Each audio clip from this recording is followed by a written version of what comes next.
नमस्कार। Super India news TV में आपका स्वागत है। मैं हूं राजेश आर्य।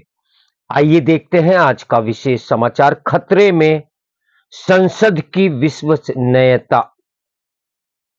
आमजन में यह भावना तेजी से घर करती जा रही है कि अब संसद में किसी विषय पर ढंग से बहस नहीं होती। दुश्मनी जम कर करो, लेकिन ये गुंजाइश रहे जब कभी हम दोस्त बन जाएं तो शर्मिंदा न हो। प्रसिद्ध शायर बशीर बद्र का यह शेर आजकल बार बार कहने को मन करता है। वजह है राजनीतिक कटुता का माहौल। संसद के भीतर बाहर जिस तरह गलत भाषा का खुला प्रयोग होने लगा है, वह दुखद है। ऐसे में असहमति में तो लोकतंत्र के प्राण बचते हैं, पर वह मर्यादा पूर्वक होनी चाहिए।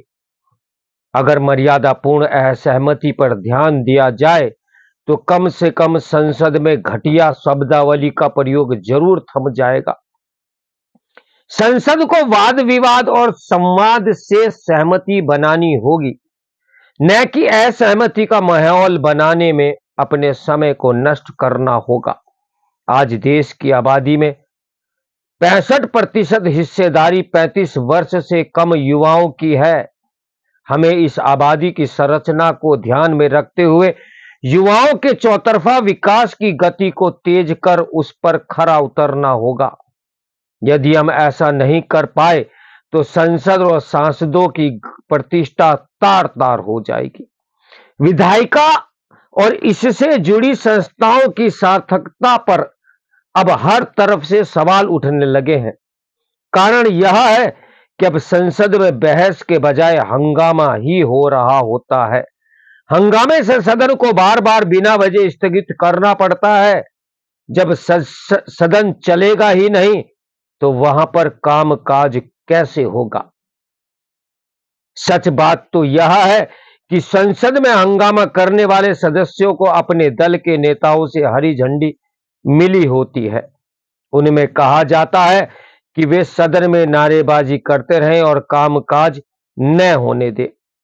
अगर आप कोर्ट की कार्यप्रणाली से वाकिफ होंगे तो आपको पता होगा कि वहां वकील सुबह से शाम तक एक दूसरे के खिलाफ लड़ रहे होते हैं। उनके बीच तीखी बहस भी होती है और लंच और फिर नाश्ते के समय सब बैठकर गपशप कर रहे होते हैं। उनमें कोई कटुता नहीं होती। ऐसे वकीलों से भी संसद सदस्य कुछ सीख ले सकते हैं।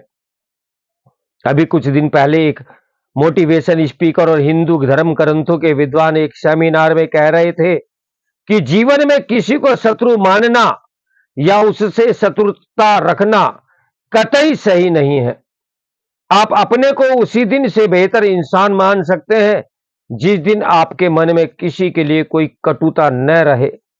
पर संसद में सत्ता पक्ष विपक्ष के बीच दुश्मनी वाला भाव दिखता है। अब यह भाव संसद के बाहर भी दिखने लगा है। कभी कभी बहुत कलेश होता है कि अब संसद में यादगार भाषण सुनने को ही नहीं मिलते। एक दौर था जब संसद में सार्थक चर्चा होती थी और सदस्य सारगर्भित भाषण दिया करते थे। हमारे यहां कई प्रखर सांसद हुए हैं जिन्होंने अपनी वाक्पटुता, तार्किक क्षमता और संसदीय ज्ञान से महत्वपूर्ण योगदान दिया है। अटल बिहारी वाजपेयी के संसद में दिए गए भाषणों को कौन भूल सकता है। वे अपनी कविताओं और भाषणों के लिए जाने जाते हैं। डॉक्टर राम मनोहर लोहिया भी आलोचनात्मक शैली और सामाजिक न्याय के मुद्दों पर मुखरता के साथ अपनी बात रखते थे। लघु विलय तो बार बार याद आते हैं। वह प्रश्नकाल में तीखे सवाल पूछते थे। ओजस्वी वक्ता तो वह थे ही, इसी क्रम में जॉर्ज फर्नांडीज भी थे। वह सामाजिक न्याय और गरीबों के अधिकारों के लिए मुखर थे। इसके अलावा वे अन्य सांसद भी ऐसे रहे हैं जिन्होंने अपनी प्रखरता से भारतीय संसद को समृद्ध किया है।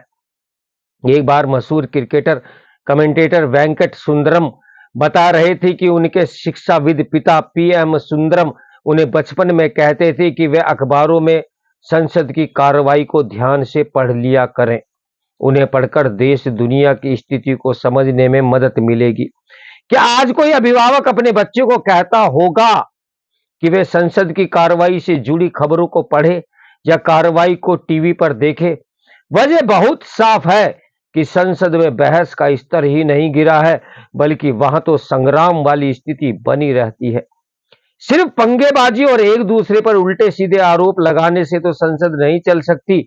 पिछले सप्ताह संसद परिसर में एक शर्मनाक घटना घटी, जब दो सांसद धक्का मुक्की में घायल हो गए। किसने किसको धक्का दिया इसकी जांच चल रही है, पर धक्का तो दिया गया ना। तभी तो एक सांसद का सिर फटा।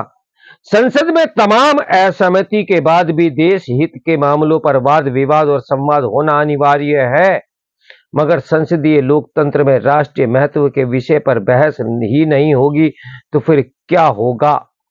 आज देश की आम जनता में यह भावना तेजी से घर करती जा रही है कि संसद में कायदे में संविधान के अनुरूप कुछ होता ही नहीं।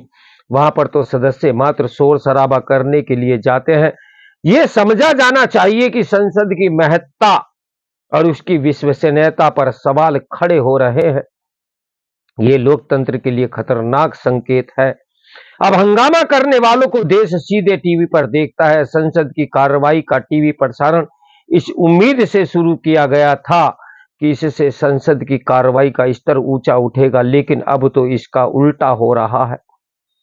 देखिए आगे आगे होता है, तो मेरे साथ बने रहें सुपर इंडिया न्यूज टीवी की ब्रेकिंग न्यूज के लिए।